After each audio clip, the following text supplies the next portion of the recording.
அருட்பெரும் ஜோதி அனைவருக்கும் தயவான வணக்கம். என் சன்மார்க்க சொந்தங்கள் அனைவருக்கும் தயவான வந்தனங்கள். திருவருட்பிரகாச வள்ளலாரின் ஜீவகாருண்ய ஒழுக்கம்.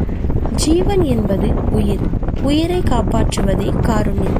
ஜீவகாருண்ய ஒழுக்கம் என்பது உயிர்களுக்கு துன்பம் கொடுக்காமல் கொல்லாமல் வாழும் முறை. ஜீவகாருண்ய லட்சியம் பசி, தாகம், பிணி, பயம், ஆபத்து, கொலை, எளிமை, இச்சை என்பவைகளால் வரும் அபாயத்தை நிவர்த்தி செய்விப்பது. ஏன் ஜீவகாருண்யம்? ஜீவகாருண்ய ஒழுக்கமே கடவுள் வழிபாடு. ஜீவகாருண்யமில்லாது செய்யப்படுகிற செய்கை எல்லாம் பிரயோஜனமில்லாத மாயாஜால செய்கைகளே ஆகுமென்று அறிய வேண்டும். ஜீவகாருண்யம் இல்லாத போது அருள் விளக்கம் தோன்றாது.